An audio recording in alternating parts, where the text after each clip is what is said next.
انا نمت معاها وعملت علاقة كاملة لدرجة ان هي حملت في وجود جوزها وهو مغيب عن العالم وكأنه مش موجود، او بيتجاهل او عامل نفسه مش شايف. قصة حقيقية من واقع الحياة هنحكيها النهاردة ونقولها على لسان الشاب ده اللي هو عمل علاقة كاملة مع ست متجوزة ومخلفة، وهو كمان متجوز ومخلف، وللأسف هو مش حاسس ان هو عامل مصيبة سودة، ده بالعكس فكر نفسه شهم وجدع وبميت راجل. السلام عليكم ورحمة الله وبركاته، بسم الله والحمد لله والصلاة والسلام على رسول الله. قصة النهاردة قصة زي ما قلنا حقيقية من واقع الحياة. شاب بيحكي وبيقول أنا كنت عملت علاقة كاملة مع واحدة ست متجوزة. هتقول لي عرفتوها ازاي؟ هقول لكم الحكاية وما فيها. شاب زي أي شاب متجوز ومخلف معاه ولدين، ومتجوز بنت كويسة ومحترمة وعايش ما شاء الله مع عيلته كلها، بس بيسافر القاهرة وسايب مراته وولاده في البلد اللي هي الأرياف اللي هو عايش فيها مع والدته ووالده وإخواته في شقة فوق، يعني منفصل عن بيت أهله، وبيسافر القاهرة وبيشتغل. ما علينا. في الشارع بتاع شغله ده او في الشارع اللي هو ساكن فيه ده في بيته في القاهرة، في يعني عماير كتير والناس عايشة فيها كتير.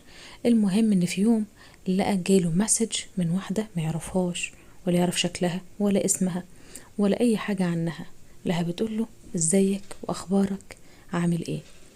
زي اي واحد بيدفعه الفضول دخل وقال لها تمام الحمد لله، حضرتك مين؟ قالت له انا فلانة الفلانية زوجة فلان الفلاني. بالفعل لقيت ان انا جوزها اعرفه معرفة سطحية عادية خالص بحكم ان احنا جيران، وبنروح رايحين جايين وبقعد على القهوة معاه ساعات وبنسلم على بعض السلام العادي، يعني معرفة سطحية. لقيتها قلت لها الحمد لله تمام، وانت اخبارك ايه واخبارك ايه والكلام ده كله. المهم جيت بالليل لقيتها نفس المكالمة، واخبارك وعامل ايه، وانا بقى عارفة ان انت انسان كويس انسان محترم. المفروض ان الشباب هم اللي بيدخلوا للستات او للبنات ويتكلموا معاهم وبيجروهم يعني. ده اللي حصل معانا في القصة الحقيقية دي، ان اللي حصل هو العكس. الست اللي دخلت للشاب ده او للراجل ده واستدرجته في الكلام وفي المحاولات، وانا عارفة ان انت راجل كويس محترم مؤدب وكويس ومش عارف الكلام اللي احنا عارفينه ده. المهم زي اي راجل مراته قاعدة في البلد طبعا مع اولاده وهو بيسافر كل كام شهر مرة. المهم فانجرف معاها في الكلام وبدأ يتكلم معاها. بعد يومين بالظبط من كلامهم مع بعض، مش اكتر من يومين او 3، لقاها بتقوله تعالى اقعد عندنا شوية واشرب الشاي. قال لها ازاي وجوزك؟ قالت له مالكش دعوة مش هيتكلم، هو عادي لان هو بيشرب مخدر، نوع مخدر معين بيخليه غايب عن الدنيا. بقوله فعلا ما كدبتش خبر. اخدت بعضي ورحت على هناك، لقيت جوزها قاعد، سلمت عليه واخبارك وانا قلت اما اجي ازورك، قال لي اهلا وسهلا بيك وقعد معانا شويه. طب بعد اذنك انا داخل جوه شويه. وبالفعل جوزها دخل جوه من هنا، لقيتها جت قعدت جنبي من هنا ولقيتها بستني في خدي، وانت اخبارك ايه وحشني وانا عارفه ان انت انسان كويس قوي ومحترم وكذا وكذا وكذا، ومراتك فين وولادك فين؟ قال ده هما في البلد.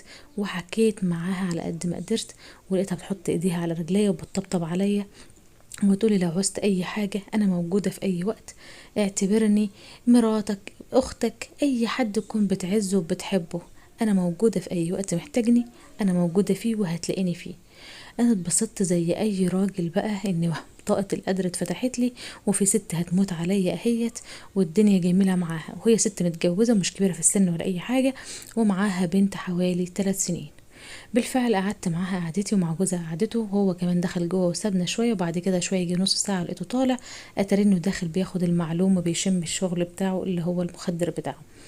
المهم هي قالت لي ان هو ماشي على المخدرات دي من زمان قوي، وان هو حلف عليها يمين. المهم ان هي ما بتدلوش اي حاجه خالص وما بتعملش معاه اي علاقه جنسيه، وده الشيء اللي انا مش مصدقاه او محدش هيقدر يصدقه، لان معروف ان الراجل بياخد مخدرات او بياخد كلام زي كده الراجل ده بيبقى حرفيا يعني مثلا بيحتاج حاجة زي اللاقة او كده، فطبعا مراته موجودة مش هيسيبها معلش وينام جنبها ويروح لواحدة تانية او كده. المهم فهي قالت له الكلام ده ان انا ما بنعملش مع بعض اي علاقة بقالنا سنة ونص، ومن يوم ما خلفت البنت واحنا في مشاكل، وعشان هو بيشرب مخدرات والكلام ده كله.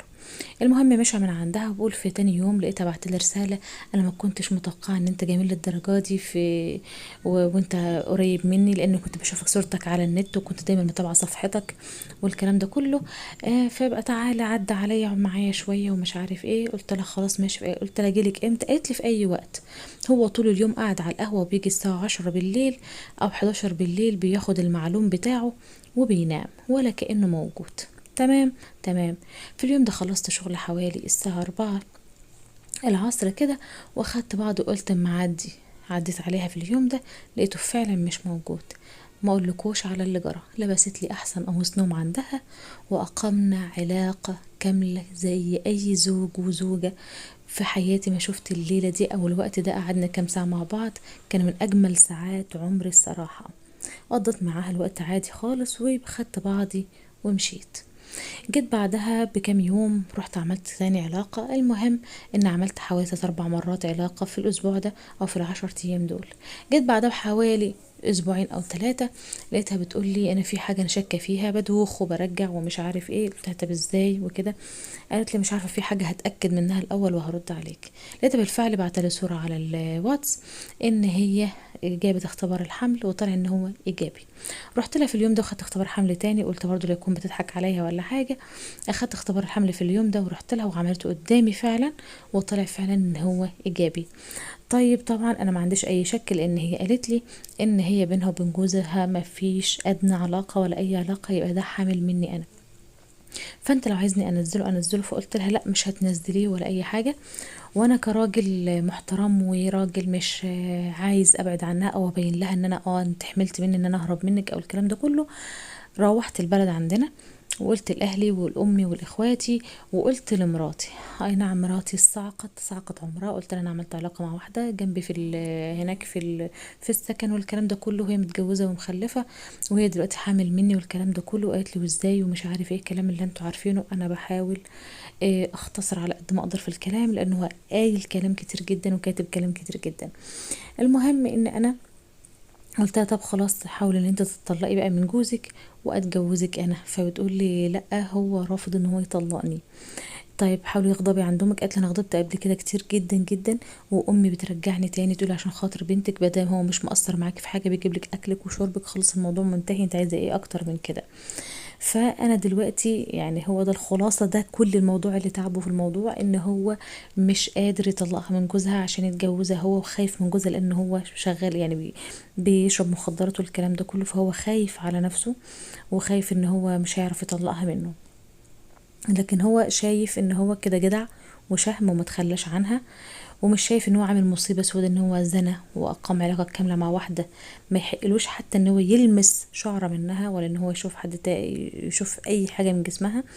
فكل ده اللي انا شفته من كلام الشاب ده، ان هو مغيب وكانه ما يعرفش ان في حاجه والعياذ بالله ان في حاجه اسمها ربنا، ان في حساب وفي عقاب وفي دنيا جايه تانية خالص. ولا كأن في الموضوع ده كل اللي شاغل باله ان هو مش عارف يكون جدع معاها للاخر، وان هو يطلقها من جوزها عشان يتجوزها هو. فبيقول انصحوني اعمل ايه، ازاي ان انا اطلقها من جوزها بدون اي مشاكل علشان انا اتجوزها. فنصيحتي لكل شاب، انت بتكفر بربنا وبتغلط في حق نفسك وفي حق ربنا وبتزني، دي كبيرة جدا من الكبائر، وانت مش حاسس، انت كده بتفكر انت جدع وشهم وان انت بمليون راجل. فعيب عليك، عيب عليك مليون مرة. مش هترضاها لأختك، مش هترضاها لمراتك اللي انت سايبها في البلد. ده تقبل على نفسك ان مراتك اللي انت سايبها في البلد ان هي حد برضو يروح ويدخل لها ويعمل معاها علاقة والكلام ده كله؟ طبعا مش هتقبل. لكن انت قبلتها على راجل تاني، حتى لو كان مغيب، حتى لو كان بيشرب مخدرات، ده شيء ما يخصناش وما يهمناش.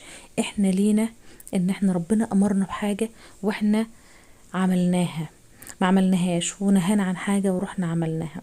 فانا بقول ربنا يهديك ويهدي شباب المسلمين يا رب العالمين. فهو طالب النصيحة ان هو ازاي يطلق مرات الراجل ده عشان يقدر يتجوزها هو. فياريت نرد عليه في التعليقات، ودايما نقول ربنا يهدي شبابنا وشباب المسلمين. وياريت قبل ما اختم ما تنسونيش من اللايك والاشتراك في القناة وتفعيل زر الجرس علشان يوصلكم كل جديد وكل قصة حقيقية من واقع الحياة بنعيشها وبنلتمسها. ويا رب يخرجنا من الدنيا ديت على خير، لان الواحد بقى يشوف ويسمع حاجات تخلي الشعر بجد يشيب. استودعكم الله الذي لا تضيع ودائعه، وفي امان الله، والسلام عليكم ورحمة الله وبركاته.